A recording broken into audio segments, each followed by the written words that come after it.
আসসালামু আলাইকুম। আপনারা আমার হাতে দেখতে পাচ্ছেন খুবই সুন্দর কিছু গোলাপ ফুল। এই ফুলগুলো আমি বানিয়েছি শপিং ব্যাগ দিয়ে। তো আমি শপিং ব্যাগ দিয়ে কীভাবে এই ফুলগুলো বানালাম সেই ভিডিও আপনাদের সাথে আজকে শেয়ার করব। ফুল বানানোর জন্য আমাদের প্রথমে প্রয়োজন হবে একটি শপিং ব্যাগ। আমি এখানে পাতলা লাল রঙের শপিং ব্যাগ ব্যবহার করছি। আপনারা যে কোনো রঙের শপিং ব্যাগ ব্যবহার করতে পারেন, কিন্তু শপিং ব্যাগগুলো একটু মোটা না হয়, পাতলা হলে আমার মনে হয় গোলাপ দেখতে বেশি সুন্দর লাগবে। আর আপনারা যখন এরকম ফুল বানাবেন তখন অবশ্যই চেষ্টা করবেন যে শপিং ব্যাগগুলোতে কোনো রকম লেখা নেই, এক কালার শপিং ব্যাগ, সেগুলো ব্যবহার করার। তাহলে ফুলে কোনো রকম লেখার ছাপ আসবে না, দেখতে খুবই সুন্দর লাগবে। এরপর আমি একটা কাকের সাহায্যে এভাবে গোল করে দাগ করে নিচ্ছি। আসলে আমি এখানে এই কাকের সাইজে ফুলগুলো বানাবো। আপনারা যে যেরকম সাইজের ফুল বানাতে চান সেই অনুযায়ী কাপ নেবেন। আমি এই কাপের সাহায্যে পুরোটা শপিং ব্যাগ এরকম মার্ক করে নিচ্ছি। আপনারা দেখতে পাচ্ছেন আমি শপিং ব্যাগের চারদিকে পিন আপ করে নিয়েছি। এর কারণ হলো আমি যখন এই শপিং ব্যাগের উপর মার্ক করছিলাম তখন যেন এই শপিং ব্যাগটি নড়ে না যায়, এবং আমি যখন এই শপিং ব্যাগটিকে কাটবো রাউন্ড করে তখনও শপিং ব্যাগের ভাঁজগুলো যেন এলোমেলো না হয়ে যায়, তার জন্য পিন আপ করে নিয়েছি। আপনারাও চেষ্টা করবেন এরকম পিন আপ করে নিতে, তাহলে আপনাদের কাজের অনেক সুবিধা হবে।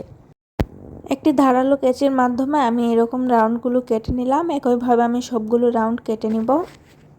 আমার সবগুলো কিন্তু কাটা হয়ে গিয়েছে। এখন আমাদের ফুল বানানোর পালা। তো আমি প্রথমে যে কাপ দিয়ে মার্ক করে নিয়েছিলাম সেই কাপের মাধ্যমে কিন্তু এবার ফুলটি বানাবো। এবার আমাদের প্রয়োজন হবে গ্লু গানের।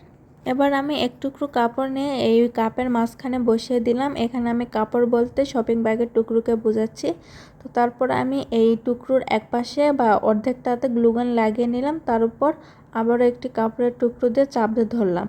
তার উপরে আবারও এই একই নিয়মে আমি আঠা লাগালাম আর একটা করে কাপড় বসালাম। একইভাবে আমি পুরোটা ঘুরিয়ে ঘুরিয়ে কাপড় বসিয়ে নিব। আপনারা চাইলে এখানে অন্য কোনো আঠাও ব্যবহার করতে পারেন, যেমন ফেব্রিক গ্লু, কিন্তু সেক্ষেত্রে হয় কি ফেব্রিক গ্লু বা অন্যান্য আঠা ব্যবহার করলে সেগুলো শুকাতে একটু টাইম লাগে। আর গ্লুগান যদি ব্যবহার করা হয় তাহলে এটা তাড়াতাড়ি শুকিয়ে যায়। আপনি যখন অন্য কোনো আঠা ব্যবহার করবেন যেমন ফেব্রিক গ্লু, তখন আপনি একটা কাপড় দেওয়ার পরে আঠা লাগানোর পরে আবার যখন একটা কাপড় লাগাবেন তখন দেখা যাবে যে সেটা হাতের সাথে উঠে আসছে বা ভালোভাবে লাগছে না, কারণ ওটা শুকাতে একটু টাইম লাগে। আর যদি গ্লুগান দিয়ে করেন তাহলে দেখবেন কাপড় দেওয়ার সাথে সাথে সেটা শুকিয়ে যাচ্ছে। তো আপনারা দেখতে পাচ্ছেন আমার কিন্তু ফুল একটি করা প্রায় শেষের দিকে। তো এই যতক্ষণ পর্যন্ত ফাঁকাটা না ঢেকে যাচ্ছে ঠিক ততক্ষণ পর্যন্ত আমাদের একই নিয়মে একটার উপর একটা কাপড় বসিয়ে দিতে হবে।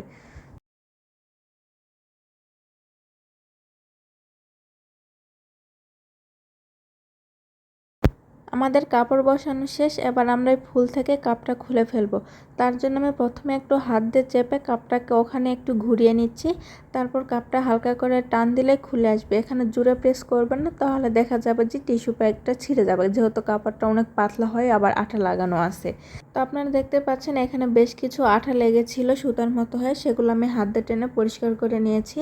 তো একই নিয়মে আমি বেশ কিছু কিন্তু ফুল তৈরি করে নিয়েছি, আর এই ফুলগুলো দিয়ে আমি জুয়েলারি বানাবো।